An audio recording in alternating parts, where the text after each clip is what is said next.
Sugar, you got that something special. I felt that shit right when I met you.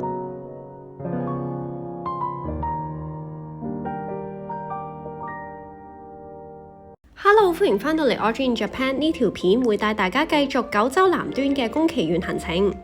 喺宮崎全日空假日酒店行大概15分鐘就會去到青島特色地標幸福黃色郵筒啦。由於呢度據講係古書記神話裏面山幸賢同埋豐玉姬嘅定情之地，為咗將浪漫嘅傳說繼續流芳百世，就將郵筒塗上象徵幸福嘅黃色啦。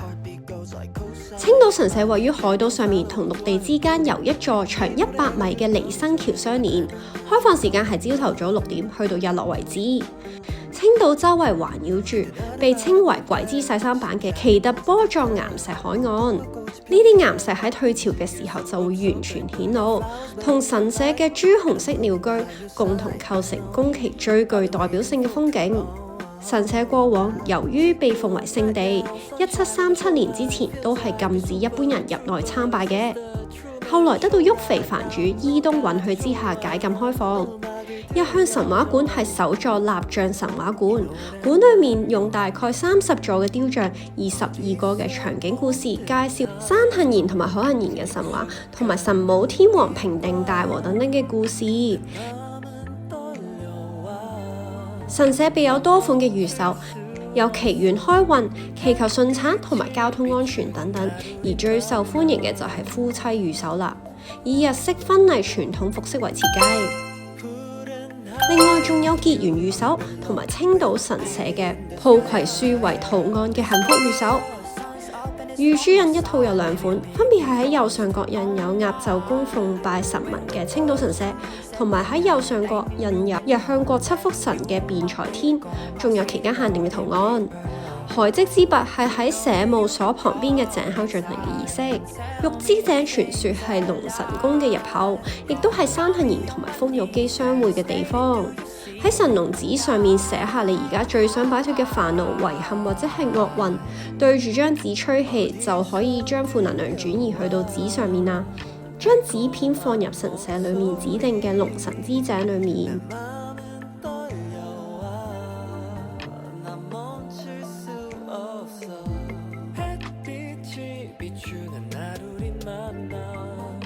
祈願古道就係通去島嶼中心點員工嘅必經之路，掛滿咗成千上萬信眾祈願嘅繪馬。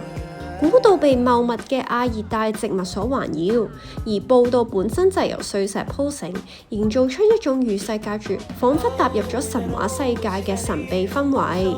穿過呢條繪馬隧道去到員工，被認為係走在通往幸福嘅捷徑上面。產寧指出呢個係青島神社裏面最具代表性嘅彩色祈願活動，位於神社後方深處被亞熱帶植物包圍嘅員工，呢度有5種顏色嘅細紙繩，分別代表咗唔同嘅心願，將揀好嘅繩子綁喺神木抱葵樹嘅樹枝上面。天之真救mạng係一種擲圖片嘅儀式，如果你喺祭壇前面許願之後，將平碟狀嘅圖片投擲到去後方嘅神聖區域裏面。如果圖片跌入咗圓圈裏面，就代表心願會實現；如果圖片碎裂，就代表開運或者係厄運被打破啦。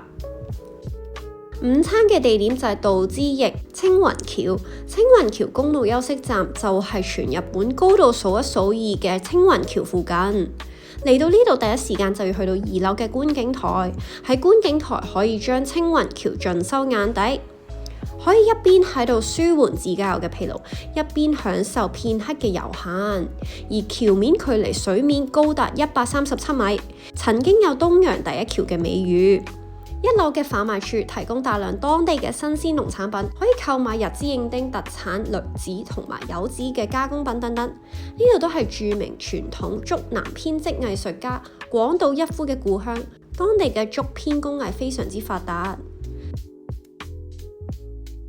嚟到餐廳可以享用南蠻炸雞，休息站自家製嘅咖喱、烏冬蕎麥麵等等嘅料理，仲有軟雪糕等等嘅輕食甜點。呢度嘅景色真係好優美，非常之推薦吉列豬扒咖喱飯，同埋南蠻炸雞定食，配嘅就係自製嘅塔塔醬。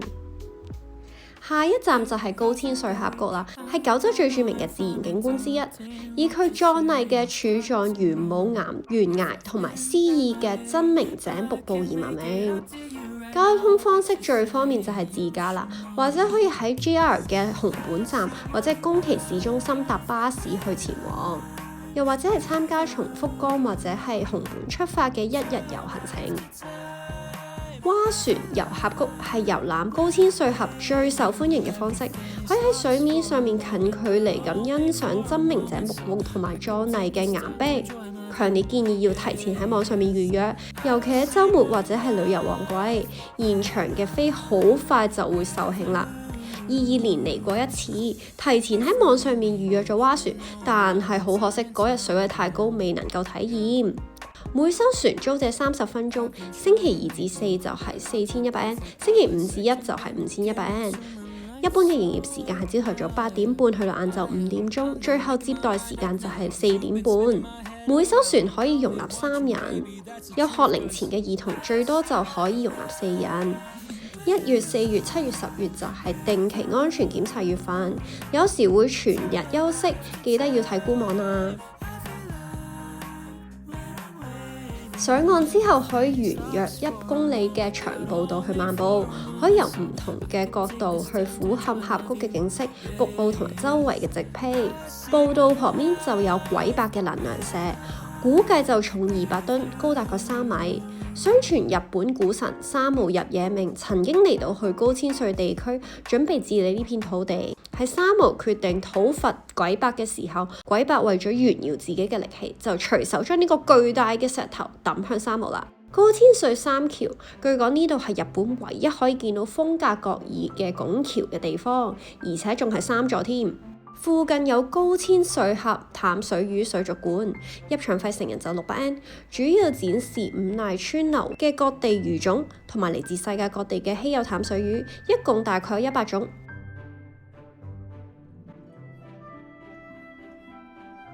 高千穗天照鐵路係位於高千穗町嘅一條超人氣嘅觀光小火車路線，利用已經廢棄嘅舊高千穗鐵道部分嘅軌道進行營運，係體驗高千穗壯麗山景嘅最佳方式。坐火車前去到高千穗鐵道紀念資料館參觀，有呢個小火車嘅模型。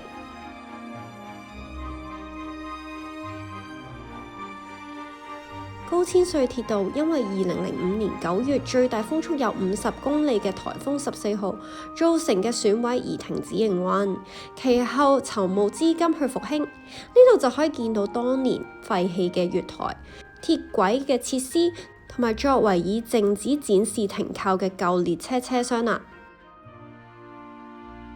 仲可以着制服去影相。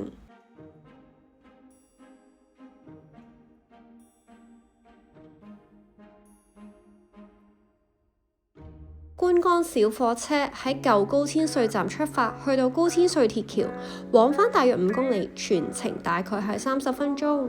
成人2000円，中小學生1300円，幼稚園或者以下就700円，最多可以載30名乘客。一日之內大概係10班車。因為唔接受預約，週末假期嘅遊客比較多，建議提早購票為佳啦。大家謹記，行駛期間唔好企起身啊！呢度由熟悉高千穗鐵道嘅駕駛員擔任導覽員，開篷車廂可以仔細咁欣賞沿途嘅風景。隧道裡面有照明燈。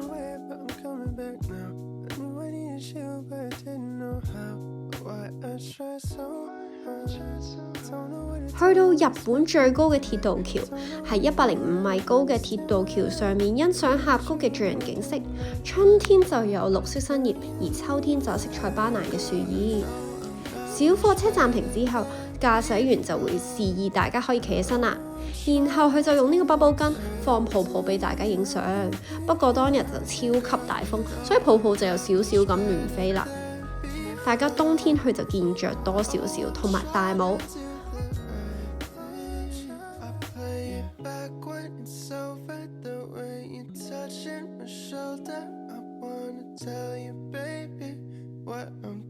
開車回程之後都有繼續放泡泡。鐵天南湖神社係日本神話天南湖傳說嘅發生地，供奉住日本神話嘅核心太陽女神天照大神。相傳天照大神因為不滿佢嘅細佬嘅行為，一怒之下就匿咗入去洞窟天岩湖裏邊，導致全世界陷入一片嘅黑暗。眾神就聚集商議如何令佢出返嚟，最終就成功引導天照大神重現光明。喺神社嘅入口有一群被稱為冬天紅嘅雞，係日本特有嘅長鳴雞品種。相傳當天照大神匿入去洞窟裏面，等世界陷入黑暗嘅時候，為咗引誘佢出嚟，眾神就聚集咗好多長鳴雞同時鳴叫，象徵黎明嘅到來，藉此就吸引咗天照大神嘅注意啦。該神社分為西本宮同埋東本宮，而西本宮就供奉住天照大神藏身嘅天岩湖嘅洞窟本身。呢個洞窟係禁足地，遊客係無法進入嘅，但係就可以向社務所申請參加免費嘅導覽，全程大概20分鐘，但係冇得影相嘅。沿途會經過住景嘅咖啡，呢度賣各種軟雪糕、主食同埋飲品。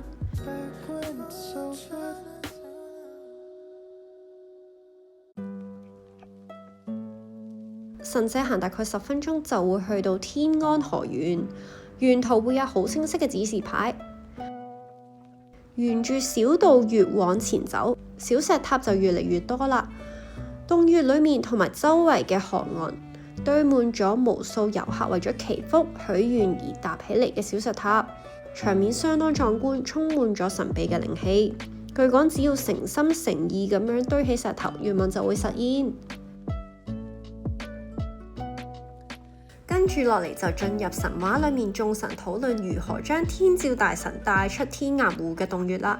傳說中，當天照大神匿埋嘅時候，眾神曾經聚集喺呢個巨大嘅河原洞穴裏面商討對策。辦法嘅地點位於神樂之館，係坐落喺一棟擁有130年歷史嘅傳統日式房屋裏面。如果至少提前1個月同旅館預約，就可以欣賞精彩嘅夜神樂表演啦。可以圍咗喺爐火邊品嚐農家菜，每人5500 M。呢度用嘅係當地新鮮採摘嘅蔬菜生產，有香菇、珊瑚、豆腐、蒟蒻、白蘿蔔、腐皮、粟米碎飯團。藤室裏面嘅食物都可以直接食。白蘿蔔清甜冇渣，煮得軟糯化口，高湯嘅精華完全滲透。豆腐就溫潤入味，腐皮吸飽湯汁，豆香濃郁。燒烤方面有高千歲牛肉、雞全翼、南瓜、冬菇、椰菜、青椒。熊本縣高森町產嘅山女津魚，烤到冇血水吐出嚟就可以啦。高千歲牛入口即化，產量稀少，肉質被評定為 A4 級以上。粟米碎飯團可以直接食，但係我就中意烤至表面焦香啦。老闆私人請我哋食嘅九州風味雞肉燉菜，係宮崎同埋九州地區代表性嘅家常同埋祭典料理。雞肉就鮮嫩入味，吸滿咗冬菇嘅香氣。套餐最後嘅就係神樂烏冬作意，不過我哋太飽啦，就婉拒咗。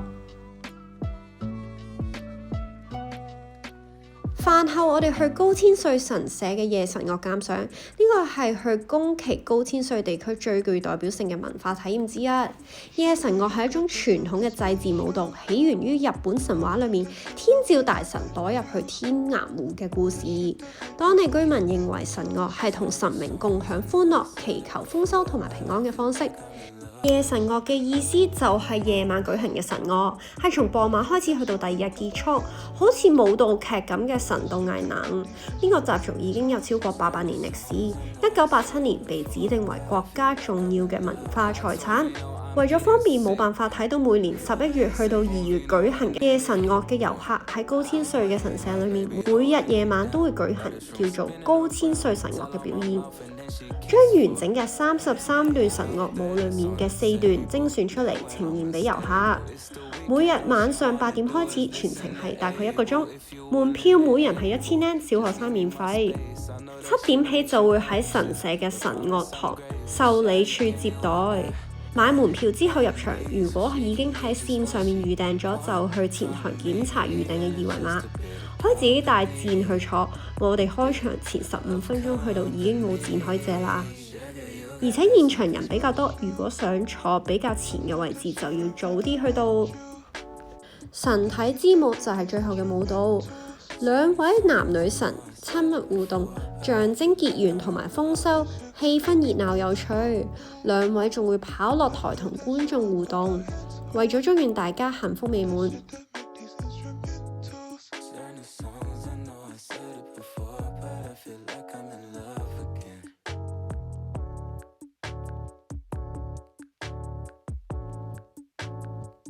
呢個之葬係位於高千穗市嘅市場，由當地嘅農協去經營。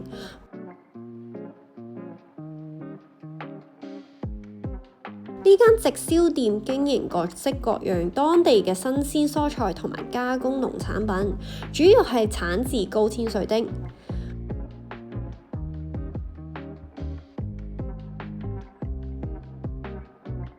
高千穗藍莓醬、各種嘅水果糖漿。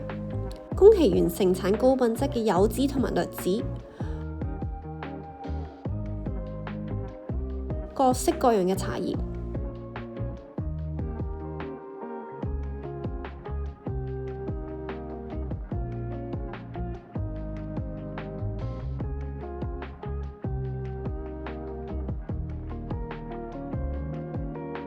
店裏面仲有各種嘅其他商品，包括雜貨、手工藝品同埋伴手禮等等。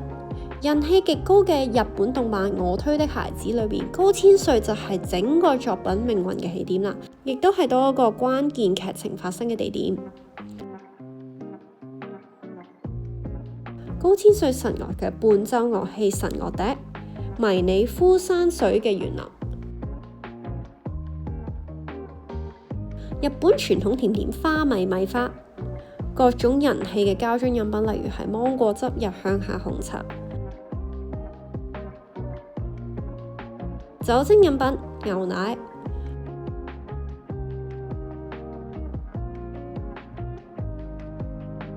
宮崎係日本領先嘅原木乾香菇產地，呢種香菇係喺自然嘅橡木上面生長，香氣極其濃郁。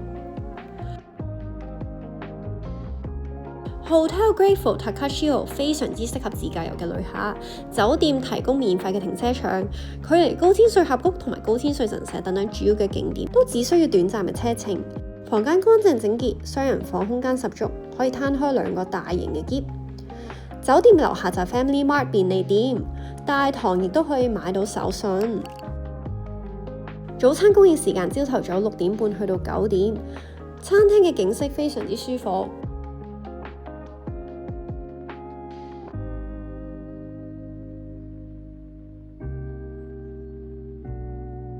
各種嘅飲品包括芒果汁同埋高千穗茶。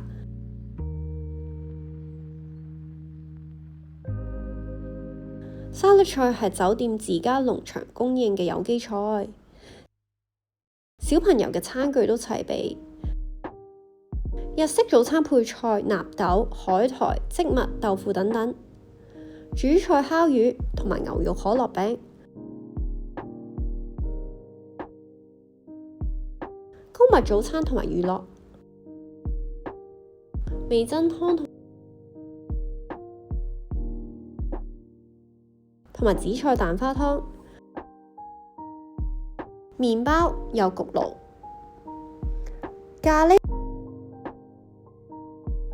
白飯飯素。呢條片就去到呢度。鍾意嘅記得 like、subscribe、comment 同埋分享，再追蹤我嘅 Instagram 同埋 Facebook。我哋下條片再見啦，拜拜。